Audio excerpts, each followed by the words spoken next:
Hello, this is Worm's Eye View Episode 4, How Grok Can Lead to Direct Democracy. This is the discussion video for this thought series, and how this works is that I post the video on YouTube and X, and I post the essay on X as well as an article. And I post the article as well on Substack. I'm still trying to figure out my distribution methods. And this is a thought series by MistaHella. My thoughts on since it's election time, I thought it'd be really cool to talk about direct democracy and how we can have that now, if we really want it.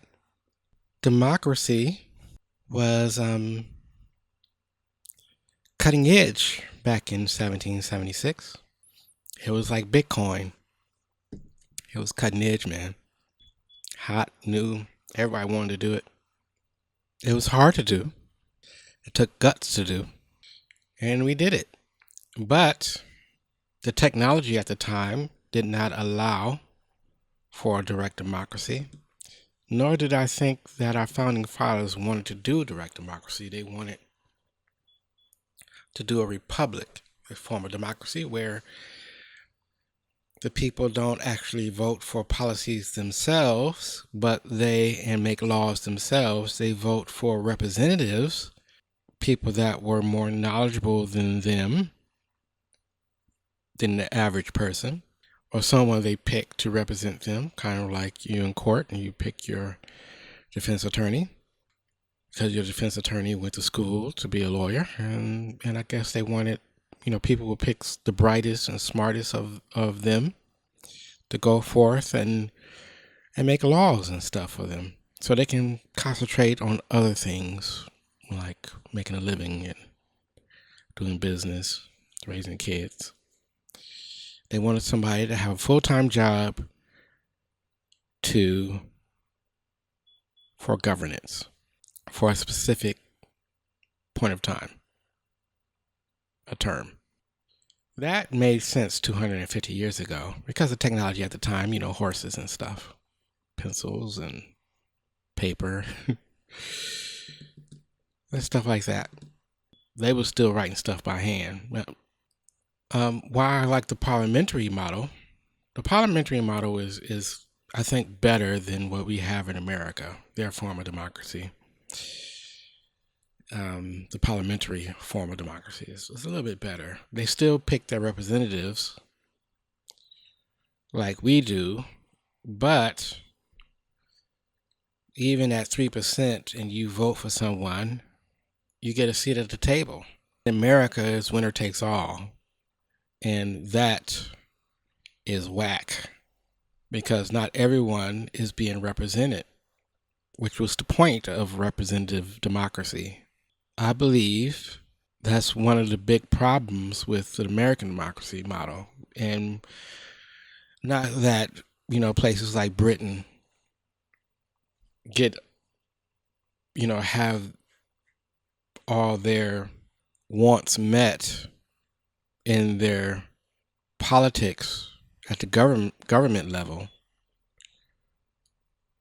They still have dumb stuff happen that the people don't want, and they get steamrolled into doing things that they don't really want.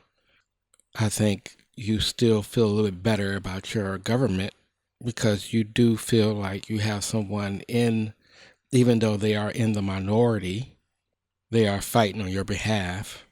And this is the House of Commons breakdown in 2024.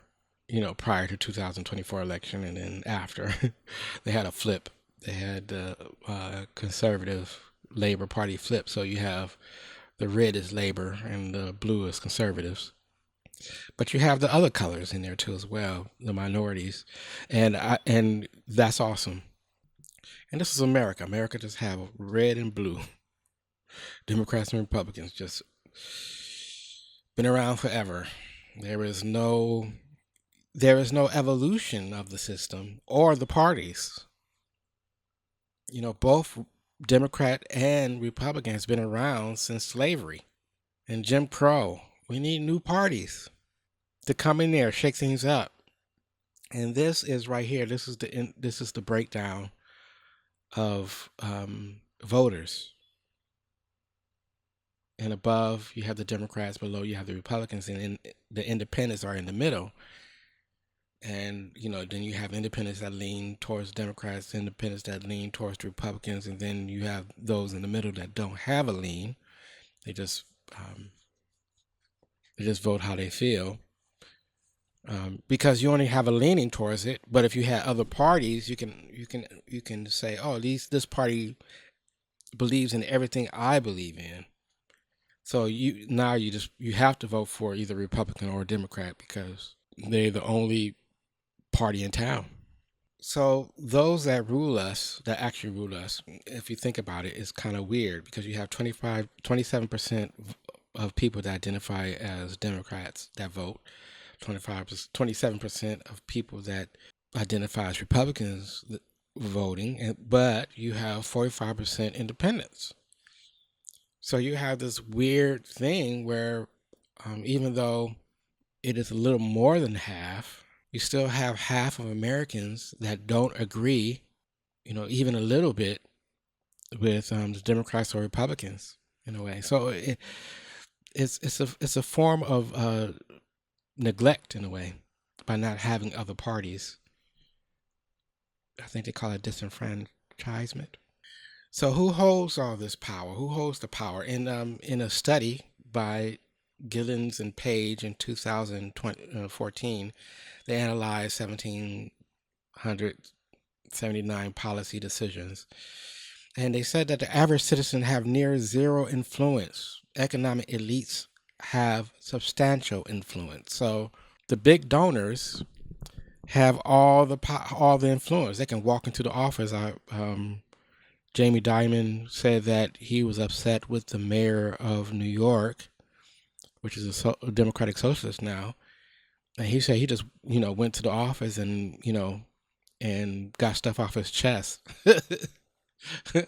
Like, dude, you could just walk into his office. What's up? That's the kind of power they have. They just can they feel entitled to be able to talk directly to the people we voted, which we all have that power. We should all have that power to talk to our representatives and people we voted for or not voted for, people that represent us. Even if you didn't vote for that person, because it's a winner takes all, they now over us. They won.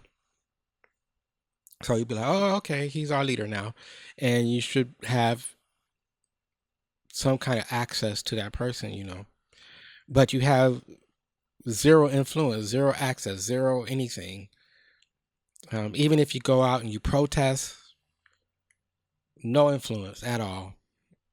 Didn't used to always be like that, but I think it's even more now. How we lost the plot.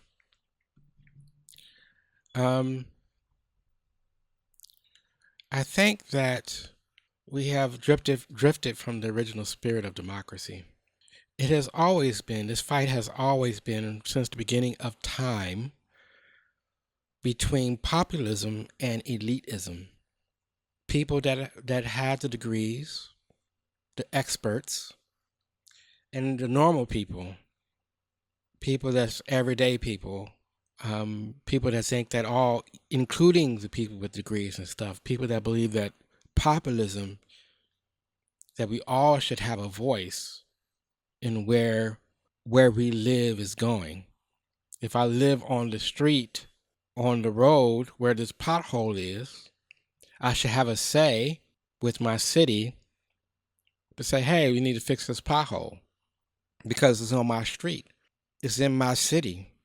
It's in my state. It's in my country in which I am a member, a voting member. But somehow we have lost all ability to make any changes whatsoever I'll give a good example. I live in a city. So I live in Sacramento, and all of a sudden they start taking down.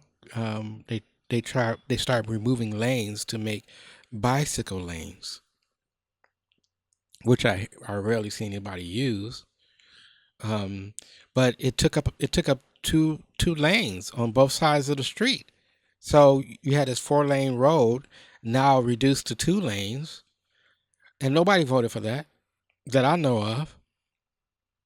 It's a very, this is an issue that, I don't remember that on any ballot at all. Bicycle lanes. It is like, where did that come from? It came from a small interest group that said, oh, we need to make the city more walkable, more open to pedestrians and bicycles and stuff like that. And they had this dream of what they saw the city they wanted, this interest group, and so they just did it without any kind of vote or anything. And that's the kind of thing we people that know, they think they know better, and they try to impose their will on us because they know better, because they are educated, or they have some kind of special, they're special in some way. Speciality, they have so, like, oh, I've been in this field forever, that kind of thing, city planning, whatever. But we live in a democracy. That means everybody should have a say in how things are ran. And if your idea, you can run that idea across people, and if they want it, then it is implemented. Maybe they don't want it in 2024, but they want it in 2026. You try again. Even with proposals and things like that, you have to go out and get all these signatures and things like that. And it's only, if somebody want to do a proposal to put something on the ballot, you have to get all these signatures, but nobody have no time to go around getting signatures. So only the rich people can do that, because they can pay people to go around and get signatures. It is a very interesting thing that even if you're running for office, it's almost geared towards wealthy people, because money is speech. And if you have your own money, you can run your own campaign, which is, so you only, even the people that run for office have to be wealthy at a certain, have free time to do that. It's very one-sided the way the system is, the way the system is, the way the system is. So you have all this money and all this power and levers. If you don't really have to get votes to do certain things, you can pull levers. You can, there's certain things you can do to get around things. You can hide what you want in this big bill when the law is passed. You can do all this stuff. It attracts people that want that wants that power, that want to be close to that money. If somebody can put somebody in office, let's say a corporation want certain things done, they can, sponsor somebody to go into office to get that thing that they want. Kind of like what Biden did for the credit card companies. It's like, oh, we don't want people to default on their loans on their college loans and stuff and things like that. You can't be forgiven. It used to be that, if you wait 7 years, your and you wasn't able to pay back on your college loans and stuff, it would fall off of the debt you owe. But 7 years is a long time. That's a lifetime almost. So most people just, to get good credit and stuff, you pay on your student loans and things. But then Biden came in and took away that ability. You can't even, file for bankruptcy because of college. You can't pay your college bill, your college loans. That's a big problem. No, nobody wanted that. I mean, you had a few people that wanted that. You had the credit card companies and and people that are in high finance and stuff, because debt is money. They wanted that, and they got that. But regular people had no say in that, even if we said we didn't want that. It is time to evolve the system. It used to be, this is a good example of how technology changed something huge. The Catholic Church had it big. They had a good thing going. You give sermons in, in some other language, and you describe what that scripture meant because you said in some other language, and then you say, oh, this is what this scripture meant. But then what happened? The printing press came about. So if you did a sermon in Latin saying, oh, the Lord said this, blah, blah, blah, blah, blah, but then somebody can go to the scriptures themselves because they have a copy of the Bible in the common language, and they said, no, that's not what the scripture said. This changed everything. And this is how the Protestants came about. And now we have this diverse ecosystem of belief systems because of the printing press. You have the Baptists, the Pentecostals, Lutherans. You have all these diverse views now. And I'm pretty sure the Catholic Church did not like that at that time, and probably didn't like it now. Probably a big sore spot. The printing press came about and kind of ruined their big thing. The Catholic Church is still big to this day, but they was ruling countries and stuff. They had it. It was huge. Until they have access to knowledge. And I think this is what technology does all the time, right? Let's look at communications. You had the pigeons, then you had letters, you had the Pony Express, you had the printing press. You can make books and stuff, the pamphlets, get your information out there, and the phones, and then rotary phones. You had computers and emails and blog posts, and you had all this way to get the information out there. Then phones came, and smartphones just changed everything. Just blew up everything all at once. Social media, everything, just it's an amazing time that we live in when it comes to communications. And that leads us to the pain of voting today. And this is confusing ballot propositions. So you have some situations where you're voting on something where, if you vote yes on this, it means no. If you vote no on this, it means yes. That kind of thing. Then you have, so you don't even know who you should vote for. You're not keeping track. You're living your life. You have people running for office. You don't know who they are. So you pretty much, you vote down party lines. So you are more of a vote for the Democrats, the Green Party, or whomever. Low information voting is a serious thing. But this is why I think direct democracy is ready today. With AI, we are now living in the age of AI, and we have the smartphone technology. We have the party market, as an example, where people can vote on things, or I wouldn't even say vote on things. They can post their idea or what they want to bet on, and put it up there on party market, and then people say, "Oh, I want to be part of that bet."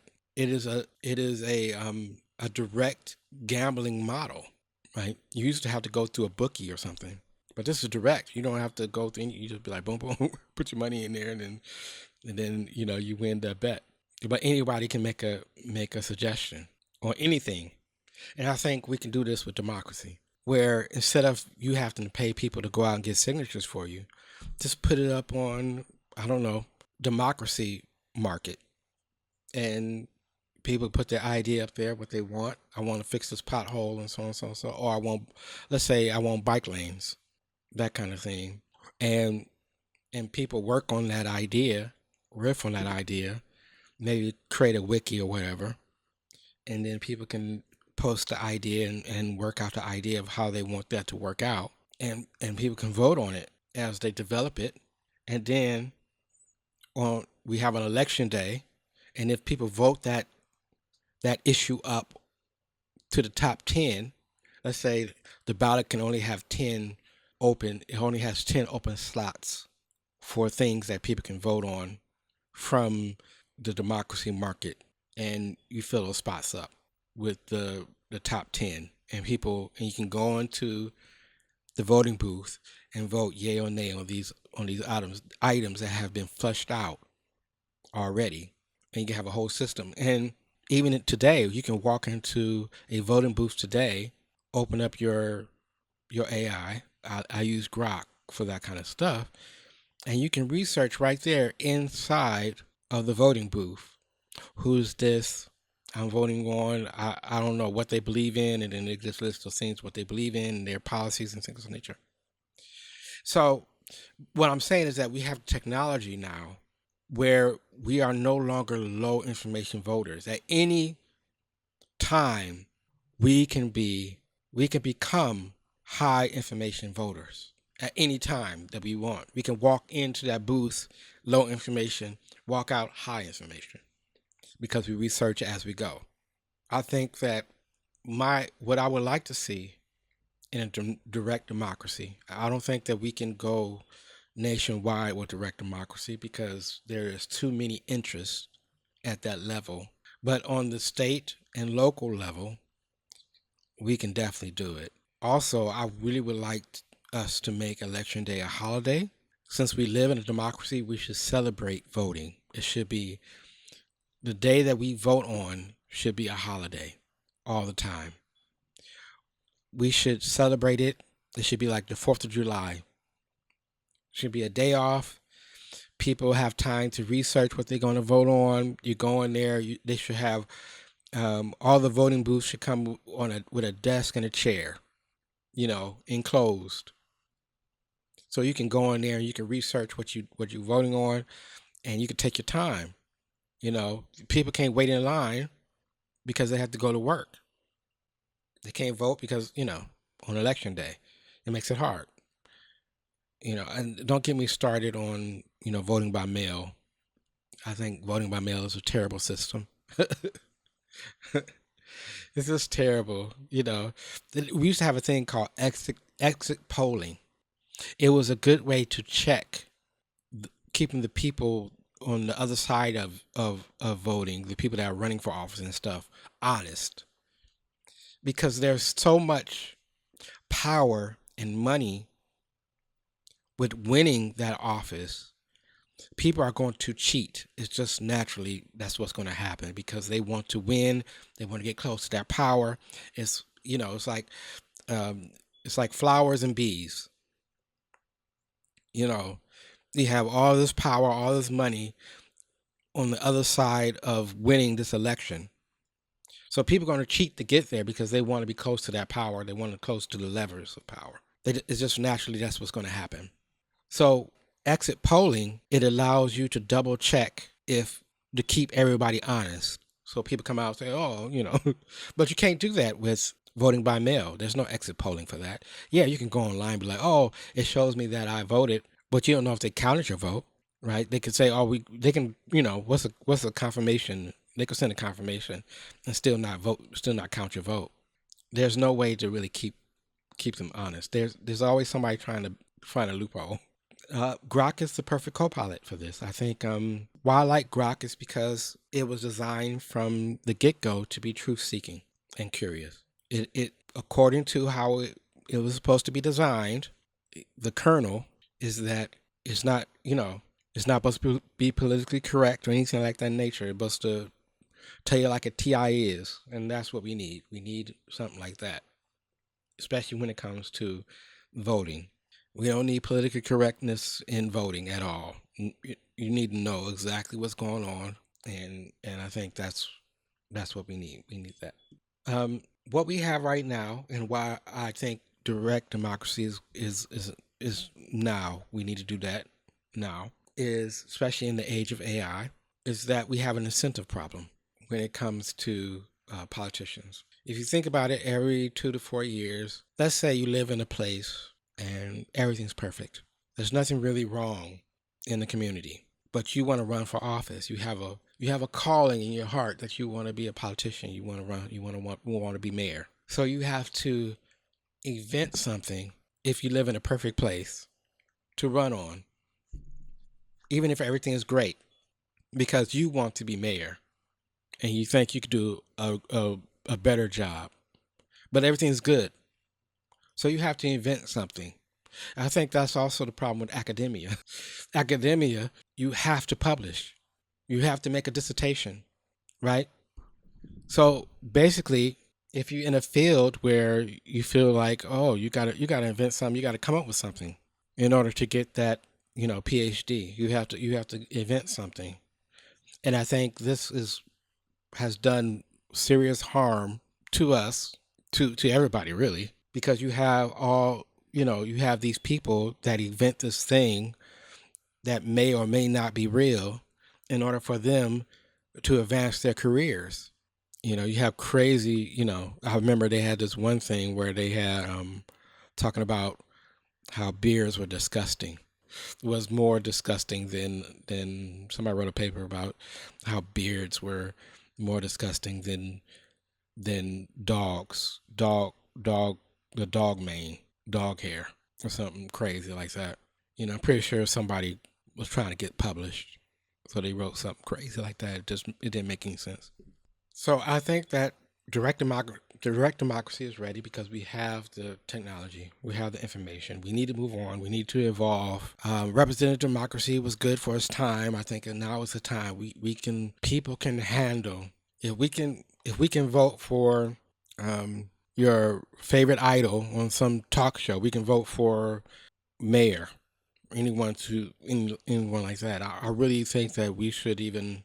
It's like we can make all of. I think the role of these roles of mayor or something, they should just be referees, right? They should be calling the balls and strikes of what the people want that we voted for in our direct democracy, and they should be like, oh, you guys, this is the 10 issues that we're going to vote on this election cycle, and go for it like that. I'm pretty sure there's other issues that people have to work on to make that work, but I think it's time. We need to evolve. We need to go. We need to, because what we have right now is not working, especially on a national level. It's like we have no power at all. Zero influence of what we want is being reflected back to us from our politicians that we vote in office. There is zero influence. We have zero influence. We have no leverage at all. First, you have to be wealthy to run. Then, when you get in office, then so you only can vote between this one wealthy guy and this other wealthy person. You know, one wealthy person to another wealthy person. And if they're not wealthy, they're being backed by wealthy people because money is speech. Everything is rigged for us to be ruled by the wealthy. Even though they are the minority, there can be no fairness in this current system that we're in right now, this current democracy system that we have. Direct democracy is the way to go. Representative democracy has been rigged. They choose our contestants. There are only two major parties, both of them wealthy, right? We have no real power over who goes into the Supreme Court. The president picks his own team when he comes in, picks the heads of all these departments and things. We have no say in where our tax money go. All these things need to be direct democracy. All these things. We have the technology now. We should have a say of where our tax dollars go, how much of it goes where. It makes no sense that we are living like that right now in 2026 when we have so many different ways to do things directly, right? Our bank takes more time to process our money. So now people just go to the app. Do you have Vine? Do you have Cash App? And people just move money around quickly.